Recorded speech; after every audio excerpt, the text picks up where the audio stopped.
Hello and welcome to episode number 24 of the Everything NYJ podcast. I am, as always, your host, Liam. I hope you guys are all happy, safe, and well. This week, we actually had a nice break from Jets football, and what a good week of football it was, at least for us Jets fans, right? The entire AFC East lost. The Bills lost to the Titans. Instead of just kicking the field goal to win the game, they decided to go for it, and it ended up costing them the game. The Patriots lost to the Cowboys at home. The Dolphins lost. The Panthers lost, which helps our draft capital with Sam Darnold. The Seahawks lost. Jamal Adams, the best in the nation, ranked 62 out of 85. You know, he's having interceptions and balls bouncing right off of his face mask. Can't catch anything to save his life. Geno Smith coming through for the Jets once again. Thank you, Geno. And I think it was good. You know, the Jets needed this bye in the worst way possible, right? And I think that this break was good for the Jets. I think it was good for the Jets fans. It was good for the media. It was good for me. It was good for my liver because, you know, during the 9:30 game in London, I was drinking at like 9:30 in the morning, which is crazy. By halftime, I was like half in the bag. It was really good for my liver, you know, because like I'm day drinking watching these Jets. You see what these Jets do to me? They make me day drink, and not in a good way. It's a very depressing day drinking when I'm watching the Jets. And what I want to talk about, but before we get into the video, I just wanted to mention you could follow me on Twitter at EverythingNYJ. I'll follow you back. If you guys do like this video, give it a thumbs up. Subscribe to the channel, leave a comment, share the video on whatever social media platform you guys decide to use. What I want to talk about today is what are my expectations for the Jets following the bye. We're going to get into that, and then we're going to talk about the Jets versus Patriots preview. But what are my expectations for the bye, right? Well, following the bye, I should say. We're going to start on offense because offense is easily the biggest weakness on the team. And it starts with the quarterback. Zach Wilson, rookie quarterback. I preach patience. You know, I get into arguments all the time on Twitter about this. I just wanted to say, you know, I like Zach Wilson, and he can make the big throws. I think what he's struggling with the most is the simple, easy throws, right? And he looks lost. He looks demoralized. He looks confused, and he looks like he's in over his head. And I think that this is really where a veteran quarterback would come into play, right? This is where a veteran quarterback would help out tremendously. Somebody like a Nick Foles or somebody like that. And I've been saying that since April. So this is nothing new with me. Whatever, the Jets didn't, you know, they decided not to go for that. They decided to not make a move during the bye week, which, you know, if there was ever a time to bring one in, it would definitely be now. You know, they have 2 weeks to learn the playbook, get familiar with the system, the Shanahan system, whatever. But yeah, Zach Wilson, he's not looking good, right? He's not what we thought he would be, right? You know, he's throwing worm burners. He's throwing balls at the back of Morgan Moses, the back of his head. He's just missing receivers. He's not, you know, looking at all of his reads. And there's a couple things that we should be concerned about. But there's nothing that we can't fix, right? The entire offense is just bad. You know, Corey Davis is good for a drop every game.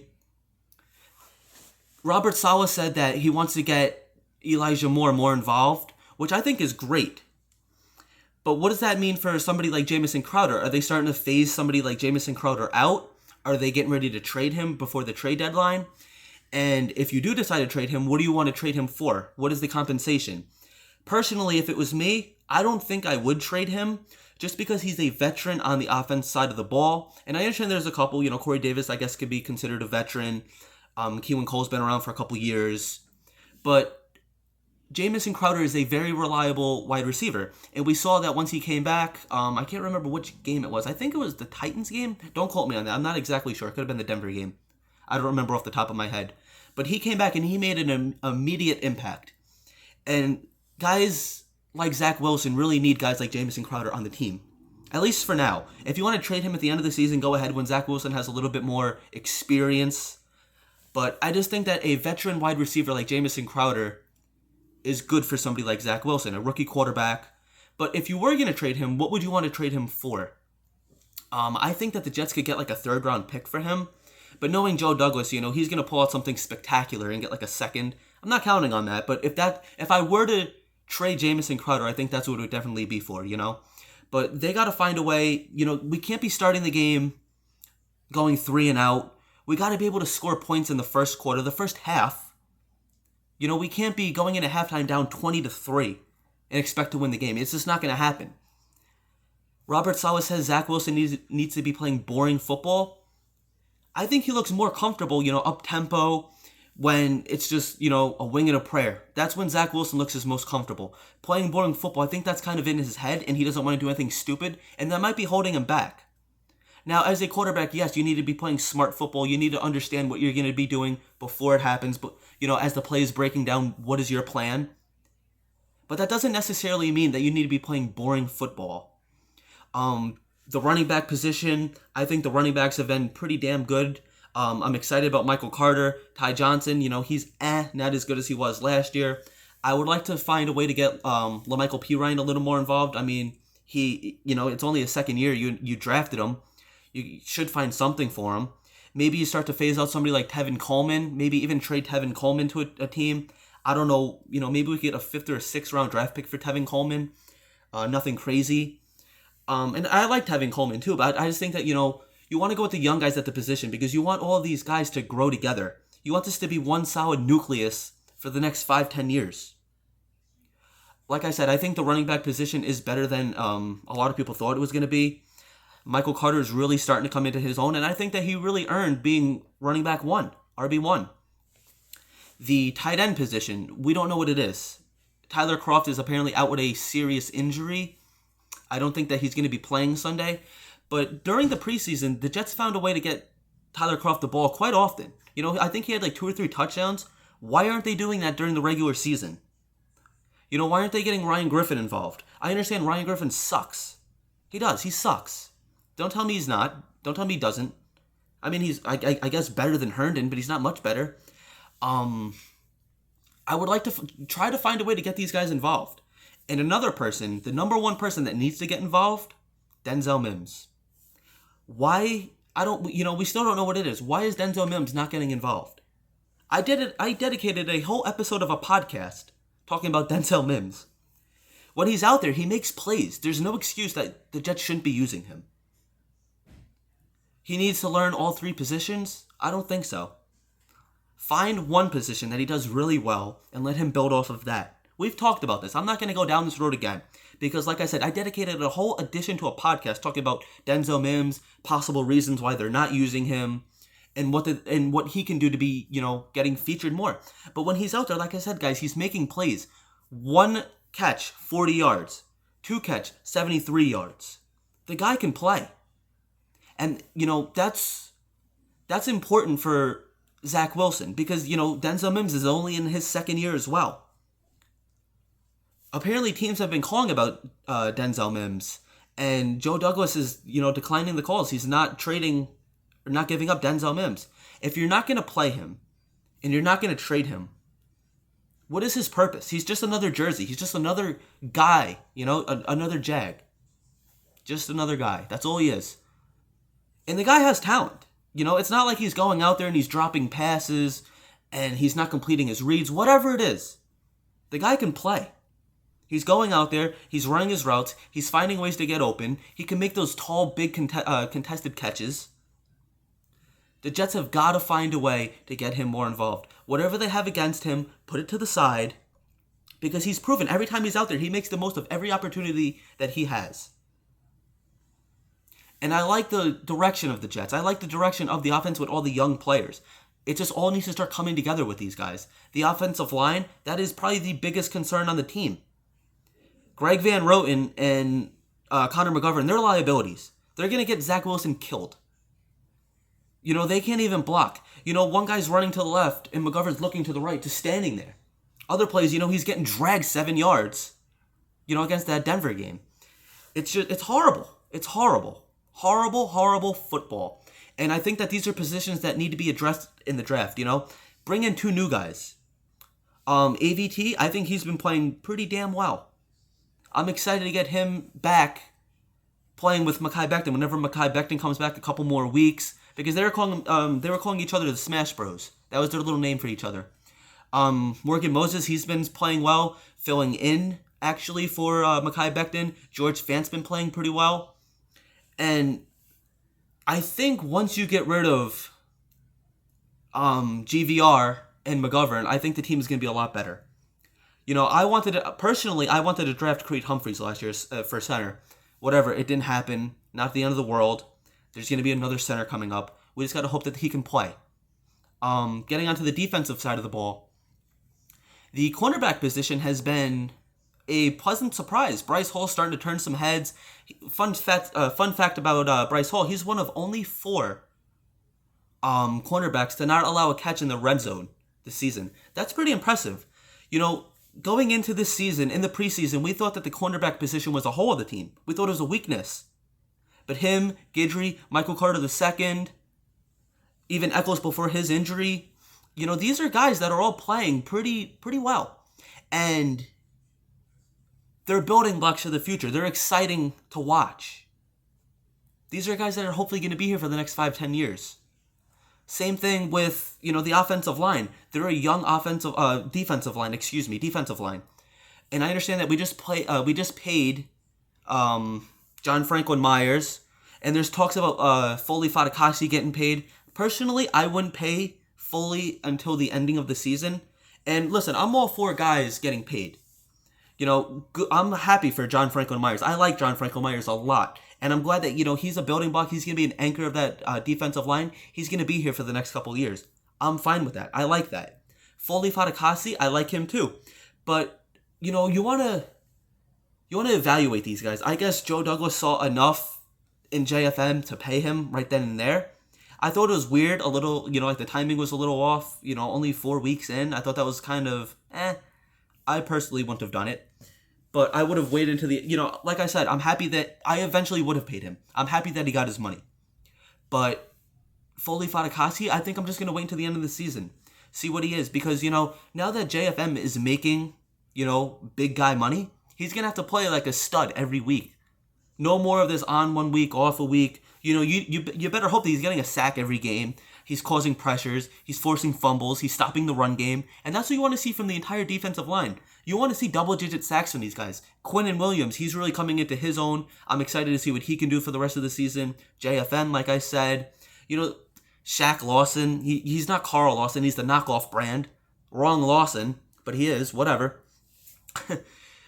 Just imagine Carl Lawson on this defensive line, guys. I would be so excited. I think this defensive line would be truly unstoppable if Carl Lawson was here. I'm excited to see what he could do next season. Getting into the linebacker position, CJ Mosley, he is playing at a Pro Bowl level. The guy hasn't played in 2 years. He hasn't missed a step. I'm a little concerned because he does have a hamstring injury. Apparently, he injured his hamstring during the London game. I did not know this. It came out today. He is expected to play Sunday against the Patriots, but you just got to hope it doesn't hold him back. You just hope, I want to continue to see that progress from him, that production from him. I think that's super important. And Blake Cashman, obviously he can't stay on the field. No surprise there. But, I do like the young linebacker position. I think that there's a lot of positives. And, just like the rest of the team, you want to see them getting the interceptions. You want to see them with the big hits. CJ Mosley is lighting guys up. Another thing, Quinnen Williams' brother, he came out of nowhere. I am super excited to have him on the team because he was cracking guys. He was cracking those Titans guys. He was cracking some of the guys on Atlanta. You can't say he wasn't. I just hope that these guys can build together. You don't want to see this team fall apart. I think that's one of the biggest things. Safety position, Marcus May. Ooh, that's a little Marcus May, coming back from an ankle injury. Sounds a little shady. His agent was saying he's going to be ready right before the trade deadline. He obviously doesn't want to be there. He was pissed in this offseason because he wanted the big contract. Instead, the Jets franchise tagged him, as we all know. His agent, Eric something, I can't think of his last name off the top of my head. Earhart or something like that. He was going on Twitter blasting the Jets. One thing I got to say about Marcus May himself, he hasn't been a distraction.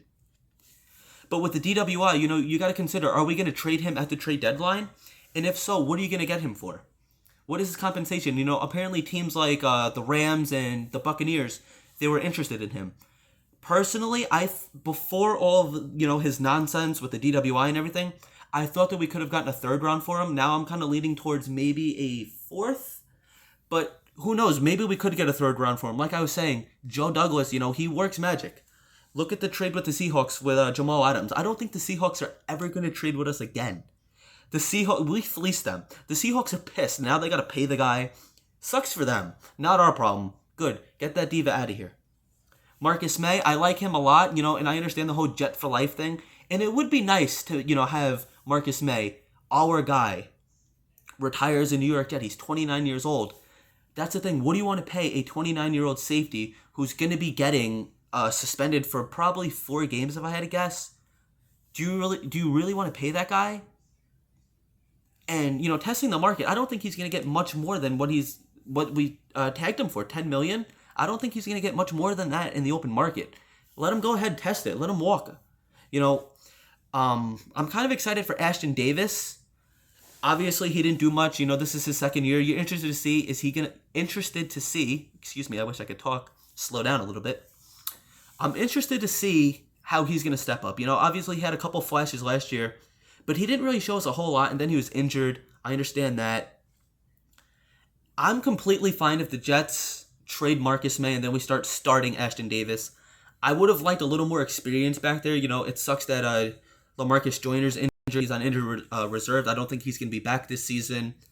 But I really would have liked to seen, a couple veterans. But I'm also cool with the young guys starting. So that's my expectations for the team following the bye. Getting back to offense real quick. If, LaFleur feels more comfortable in the box, put him up in the box. Apparently that's been a big issue. He doesn't feel comfortable. He's not seeing the whole field. And I understand that's because of Zach Wilson. Zach Wilson likes to talk to him. But what's the difference if you're talking to him on the phone, if you're FaceTiming him, if you're talking to him face to face? He's still there. It's not like he's not there. And then, he has a good supporting cast around him. He has a quarterback's coach. He has, offensive assistants. He has consultants. The only thing that sucks is, rest in peace, Greg Knapp. This is where I think Greg Knapp would have came into play. But like I said, I want to see the Jets possibly scoring a touchdown every quarter. That'd be great. Is it realistic? I don't really think so.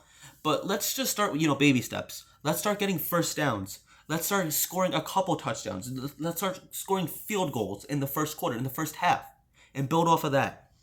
I think the Jets could sneak out a couple more wins this season. I think they could beat Miami at least once, hopefully at home. The Patriots, I don't see them beating, but Jacksonville, I think that they could probably beat. In Houston, I think they could probably beat. So you're probably looking at 5-13 this season. That's my prediction at least. But that's what I want to see. That's my expectations for the Jets following the bye. Getting into the Jets-Patriots game, I think it's going to be ugly. Do I think that the Jets figured all of this out in 2 weeks? No. On a positive, Zach Wilson apparently went home and trained with his own personal quarterback's coach, which good. Maybe that's what he needed. He needed to relax. He needs to take a step back, sit back, think, watch some film, and just see what they can do better. Mac Jones, he's a rookie quarterback too. So it's rookie versus rookie. The good thing is that we have tape on these guys from this season. We already played them. The thing is too, Bill Belichick has tape on the Jets, and they know what their tendencies are. And they're going to be blitzing the hell out of these guys. They're going to be testing the offensive line. And on offense, they're going to be testing our young corners. Because here's the thing with guys like Bryce Hall and Guidry and, Carter, all those guys. You can't deny it. They haven't, especially like Bryce Hall, who I guess is our number one corner at the moment. I don't think he is an actual number one, but he's our number one for right now. He hasn't really been tested. He hasn't really gone up against, an AJ Brown or a Julio Jones or a Ridley or a Gage, whoever. He hasn't really gone up against a number one wide receiver yet. And it's interesting to see how he's going to perform doing that, going against a number one receiver in man coverage, not in zone where, guys are going to be helping each other out. One-on-one, you're on an island. Can you beat this guy? Can you intercept the ball? Can you cause him to, drop the ball? What is it going to be? Can you do all that? That's what's going to be telling if he's really going to be, potentially become a number one corner in this league. But yeah, I think that's what the Patriots are going to be doing. They're going to be putting guys on islands. Your guy versus my guy. Young versus young. Do I feel good about this game? Absolutely not. Do I think the Jets are going to win this game? Absolutely not. That's fair to say. I think that the Patriots are just a better team. Obviously, they're 0-4 at home, and the Jets are going up to Foxborough, but that's what scares me. That is honestly what scares me. The Patriots are, winless at home this season. The Jets are known for a lot of bad firsts. They gave, a couple years ago, they gave the Bengals their first win. They were like 0-11. They gave the tanking Dolphins at one point their first win. They do a lot of bad firsts. And it sucks. It sucks that it's always against us. I understand different regime. That wasn't Saleh back then. I understand that. But I think the final score of the Patriot-Jet game is probably going to be like 28-14. You just don't want to see any turnovers. You don't want to see Zach Wilson 4 interceptions again. You don't want to see him getting laid out, cracked every play. We got to protect this guy. Corey Davis has got to stop dropping passes. They got to get Denzel Mims in the game, get Elijah Moore more catches. You know what? I just went over all of this. That's what I personally think that the Jets need to do, and I think they'll be all right. I think that we can try to, start to turn the corner a little bit. That's what's really important. You just want to see progress. The thing that pisses us Jets fans off, so much, is because we set the standard so low for these guys, and they still exceeded expectations. They underachieved. How are you worse? We didn't even want to see wins this year. Just progress, and the team is possibly going backwards. I just want to see some competent football. Be in the game. Because I don't think that the score is really, a lot of the scores have really showed like what the Jets truly are. They lost to Atlanta 27-20, but that game was a blowout. Somehow the Jets came back in garbage time. They did. The team has to, they can't just come alive in the second half. You can't, Zach Wilson looks a lot better doing, up-tempo plays. Try that in the first half. Try that for a couple plays. See how it goes. See if they can start picking up some first downs. See if they could get down to like end zone territory, deep in Patriot territory, whatever. It's going to be truly exciting to see what goes on. I'm rooting for them. Obviously, I never want to predict a Jets loss. I can't even talk today. I'm super tired, but whatever. Like I said, you don't want to see the Jets losing, at least in October, ever really, except for last year. But that's going to wrap it up. Tell me what you guys think. Do you guys agree with me? Do you disagree with me? Let me know in the comment section. Like I said, if you like the video, give it a thumbs up. Subscribe to the channel, Everything NYJ. Thank you guys for watching. And as always, go Jets.